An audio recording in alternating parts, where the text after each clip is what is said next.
Sir आपका क्या assessment है? मेरा असेसमेंट है कि बीजेपी नए वोटर वहाँ ऐड कर रही है, वो हिंदुओं के रूप में कर रही है और वो अभी दिखाई नहीं देगा हमें। हम अभी जिन आंकड़ों का विश्लेषण करेंगे उसमें हमें लगेगा कि 6-7-8% का वोट है, लेकिन जो घटनाएं वहाँ हो रही है उसको अगर आप ध्यान से देखिए तो जो गीता पाठ हुआ वहाँ, पहली बार परेड ग्राउंड में 1 से 1.5 लाख लोग हैं इकट्ठा हुए, जो रियलिस्टिक फिगर है। दावा तो उसका 5 लाख का किया गया, मैं उस दावे पे नहीं जाता हूं, लेकिन 1.5 लाख लोग कलकत्ता में गीता पाठ के लिए जुटे, यह अभूतपूर्व घटना थी। उसी प्रकार से जहां आप कलकत्ता में आप देखिए तो किसी से बात करिए तो घर में डिवीजन हो रहा है। कितने दिनों तक हिंदू सहेगा?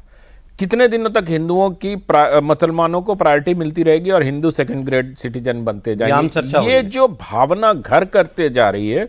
और दूसरी बात एक और बढ़ रही है, वहाँ जो नैरेटिव बहुत साइलेंटली बिल्टअप हो रहा है कि बंगाल जो किसी जमाने में इंडस्ट्री का बहुत बड़ा केंद्र होता था, उससे कई राज्य आगे निकल गए। बंगाल पहले तो वामपंथियों के हड़ताल आदि में वो रह गया, फिर ममता के एजिटेशनलिस्ट पॉलिटिक्स और केंद्र के साथ निरंतर झगड़ा करने की वजह से वहाँ पर कुछ नहीं हुआ। इंडस्ट्री चली गई, रोजगार चले गए। तो बंगालियों के यूथ में एक बात ये घर कर गई है कि हमारा क्या होगा, हम कितने दिनों तक यही चौलबे ना कौरबे ना कौड़बे लौरबे जीतबे इसी में फंसे रहेंगे। अब जो एस्पिरेशनल यूथ है बंगाल का, वो चाहता है कि कोई बदलाव हो और यही वोट बीजेपी को बदलाव के नाम पर ऐड करेगा, ऐसा मेरा असेसमेंट है। टक्कर का चुनाव बन गया है ये? हाँ, अभी तो बिल्कुल टक्कर का है और आने वाले दिनों में हो सकता है बीजेपी को एज भी मिल जाए। ठीक है, अब एक तो क्योंकि अब जैसे ये आर्थिक प्रगति रुक गई, ये भी मुद्दा आज उन्होंने बताया, कुछ डेटा भी दिया, तो हम वो भी चर्चा करेंगे। हिंदुओं की जहां तक बात है, जो आपने कहा कि ये चर्चा हो रही है कि भाई हिंदू पर प्रायोरिटी मुसलमान को दी जा रही है इस सरकार में, तो ममता जी अभी एक मंदिर भी बना रही है, 250 करोड़ रुपया उस सरकारी बजट से मंदिर बन रहा है। अभी उन्होंने इस पर एक सफाई भी दी थी कि भाई मैं तो हर धर्म के कार्यक्रम में जाती हूँ, लेकिन मुझे तुष्टीकरण का आरोप मुझ पर तभी लगाती हूँ जब मैं किसी रोजा वाले के यहाँ चली जाती हूँ, तब नहीं बोलता कि जब मैं किसी मंदिर के कार्यक्रम में जा रही हूँ। अब मैं महादेव का मंदिर भी बनवा रही हूँ, मेरी दुर्गा मंदिर भी बनवा रही हूँ, जगन्नाथ जी का भी बनवाया। तो इस पर ये सवाल हुआ अमित शाह जी से, तो उन्होंने कहा कि हिंदुओं के हृदय पर आघात बहुत गहरा हो चुका है, ये मरहम अब काम नहीं करेगी। ममता जी बहुत देर हो गई, तो दीदी बहुत देर हो गई, ये उन्होंने कहा। इसमें एक चीज और खाली जोड़ दूं, फिर आप देवेंद्र जी के पास चले जाइएगा, कि जब ओरिजिनल मौजूद है तो फोटोकॉपी पे जनता यकीन नहीं करती। छत्तीसगढ़ में भी मैंने इसी शो में ये बात कही थी, तब बहुत सारे लोगों को लगा था मैं क्या कर रहा हूँ। जब ओरिजिनल हिंदुत्व मौजूद है तो फोटोकॉपी या कार्बन कॉपी पर यकीन करने में थोड़ी ये है ना कि ममता जी तो 30% से शुरू करती है ना, वो ओरिजिनल वालों को यहाँ पर ज्यादा दिक्कत है। उनको 70, एक दिन आप ही बता रहे थे ना, इनको 70% में से 70% चाहिए।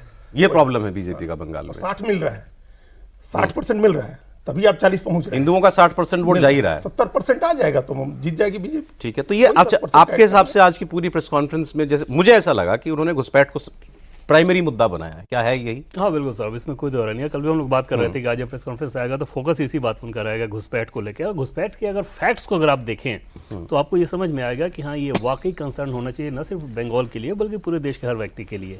जैसे लगभग 300 किलोमीटर के आसपास फेंसिंग की करनी जानी है, जमीन स्टेट का विषय होता है। बीएसएफ अगर वहाँ पे कुछ भी करेगी तो उसके लिए उसको ज़मीन चाहिए ना, केंद्र सरकार पैसे दे सकती है, लेकिन ज़मीन क्योंकि राज्य का विषय होता है, ज़मीन के अधिग्रहण ममता बनर्जी करती नहीं। दूसरी चीज़ की गृह मंत्री अमित शाह ने जैसा कि बताया भी कि पिछले 6-7 महीने में ही 6 या 7 बार उनको वो चिट्ठी लग चुके हैं, 4 बार होम सेक्रेटरी जा चुके हैं। होता ये है सौरभ की बीएसएफ चाहती है कि मंथली मीटिंग हो बंगाल पुलिस के साथ, नहीं कोऑर्डिनेशन होता है। बीएसएफ ये चाहती है कि जॉइंट ऑपरेशन हो, वो नहीं होता है। बीएसएफ चाहती है कि एफआईआर जल्दी से लिखा जाए, वो नहीं लिखा जाता है। बीएसएफ चाहती है कि अपडेट किया जाए, वो नहीं होता है। उसके बाद उल्टे बीएसएफ के ऊपर कार्रवाई कर दी जाती है, जबकि बंगाल के अलावा 18 और राज्य भी हैं ना जहाँ बीएसएफ काम कर रही होती है बॉर्डर पे, वहाँ तो कहीं किसी राज्य में कोई समस्या नहीं होती, सब तो बीजेपी रूल्ड स्टेट नहीं है।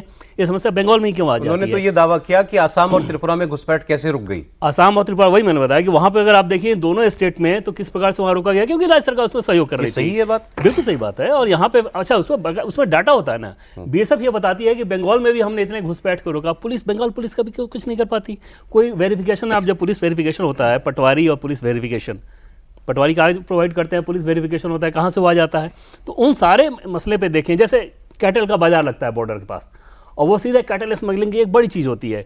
बीएसएफ कितनी बार इस बात को कह चुका, होम मिनिस्ट्री कितनी बार इस बात को कह चुका कि इन कैटल के जो बाजार है इसको यहाँ से मूव किया जाए। ममता बनर्जी उस काम को नहीं करने ये जो देती उन्होंने है। कहा कि जहां भी घुसपैठिया हमको मिलता है उसमें उसके पास कागज जो होता है पश्चिम बंगाल का बना हुआ होता है। वही हो रहा है ना लगातार बाकी जगह स्टेट पे। अच्छा, ममता बनर्जी का अगर आप देखें तो आज जो उन्होंने जवाब दिया वो एकदम से आपको हाँ, समझ में आया ये कितना अच्छा फ्रस्ट्रेटेड जवाब था। दुशासन आप बोल रही हो, दुर्योधन आप बोल रही पहली हो, बार कह रही नहीं हो बोला कि है। गाली आप दे रहे हैं। पहली बार ने अभी हाल आज फिलहाल के जवाब में दूसरी भी। तीसरी बार बोला और दूसरी चीज और अब देखें जो कि ज्यादा चिंताजनक है, घुसपैठ को लेकर जो उन्होंने एक एक्सक्यूज दिया उसमें ये कहा कि पुलवामा में अटैक कैसे हुआ, पहलगाम में कैसे हुआ। मतलब आप ये मान रही हो कि कश्मीर के जो हालात हैं उसी हिसाब से बंगाल को देखा जाए। वो जवाब हो ही नहीं सकता एक्चुअली उस वहां प्रॉब्लम का। कश्मीर की जो भौगोलिक स्थिति है, वहां टेररिज्म पे का कितना जवाब मुश्किल जो है वो घुसपैठ से नहीं, मतलब घुसपैठ का जवाब टेरर की घटना से नहीं दिया जा सकता। और कश्मीर की बॉर्डर फेंसिंग और बंगाल की बॉर्डर फेंसिंग बराबर कैसे? कोट करना चाहता हूं उनको मैं लेके, लेकिन उन्होंने जो बोला क्योंकि इंपॉर्टेंट है। दुशासन बंगाल में आया है, दो आंखों से देखकर लगता है नुकसान पहुंचाने आया है। दुशासन बाबू आए हैं शकुनी मामा के चेला। तो कौन दुशासन, किसको दुशासन कह रही है, किसको शकुनी कह रही है, आप समझ जाइए। तो वो इस पर आ गई हैं और इन्होंने, बीजेपी वालों ने इनके ऊपर सीधा बोलना बिल्कुल बंद कर दिया है। इस बार रिवर्स हो रहा है। पिछली बार दीदी ओ दीदी लोगों ने कहा कि नुकसान कर गया था बीजेपी को, बीजेपी ममता बनर्जी पर बोली नहीं रही।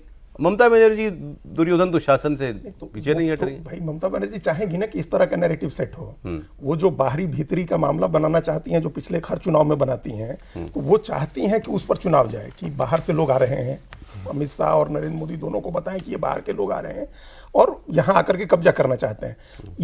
ये बीजेपी अपनी तरफ से नहीं बनने देना चाहती है। लेकिन असली मुद्दा जो जहाँ हम लोग हैं, घुसपैठ तो एक इतना बड़ा इशू है और वो उनका वोट आधार है, इसमें कोई नई बात नहीं है। उन्होंने कल गृह मंत्री असम में थे, वहाँ भी उन्होंने कहा कि घुसपैठ है और हिमंत बिस्वा शर्मा ने निकाला, लोगों को जमीन खाली कराई है और ये मॉडल हम हर जगह लागू करेंगे। तो घुसपैठ एक समस्या है, लेकिन ममता बनर्जी उस घुसपैठ पर नहीं जाना चाहती हैं, घुसपैठ के मुद्दे पर नहीं जाना चाहती हैं। वो इतना लोग प्रभावित है, इतने पीड़ित हैं लोग वहाँ शहर में, कोलकाता शहर में और उसके आसपास के तमाम इलाकों में। ये बॉर्डर इलाके की बात नहीं रह गई अब, मालदा मुर्शिदाबाद। उन्होंने तो एक और बड़ी अजीब सी बात कह दी है। उन्होंने ये कहा कि 1971 में जो आ गया सब भारतीय हो गया। उन्होंने कहा 2024 तक मान लो कि जो 2024 तक आ गया उसको भारतीय मान लो। नहीं, ये तो फिर ये बहुत ही खतरनाक ये आर्गुमेंट है कि इस आर्गुमेंट से तो फिर आगे 5 साल बाद कोई कहेगा कि अब 29 तक आ गया, उसको तो मिला ही लो ना फिर वो बांग्ला, वही फिर अलग ही क्यों अपनी जनसंख्या में ऐड कर लो। ये लॉजिक, ये तो बड़ा गलत लॉजिक है। एक्चुअल में ये डर है सर। डर इस बात का है कि मैं बंगाल अभी भी गया था और कुछ वहाँ पे बुद्धिजीवियों से मेरी बातचीत भी हुई थी, एक कार्यक्रम में गया था। बुद्धिजीवियों में ममता बनर्जी को लेके एक उपेक्षा भाव दिखने लगा है, जो नई फेनोमेना है। और बंगाल के चुनाव को वहाँ का बुद्धिजीवी, जिसको भद्रलोक के नाम से यहाँ जानते हैं, बहुत प्रभावित करता है। ये जो यहाँ विमर्श बनते हैं, जिनको नैरेटिव कहते हैं, उनका वही है। आप देखिए बंगाल में हर नेता ऐसे कार्यक्रमों में दिखने का प्रयास करता है। अभी दुर्गा पूजा बीता है, दुर्गा पूजा में ममता बनर्जी जिस प्रकार से पंडालों में गई और जिस प्रकार से बहुत ज़्यादा एक वहाँ बड़ी अच्छी बात होती है, पता है आपको, जब दुर्गा पूजा का विसर्जन होता है तो परेड ग्राउंड के सामने सबको एक तो टोकन मिल जाता है कि आपका इस दिन विसर्जन है, आपका इस दिन विसर्जन है। ममता बनर्जी के सामने से वो परेड लेके जाता है और जो आयोजक रहता है उसको सैल्यूट देना पड़ता है।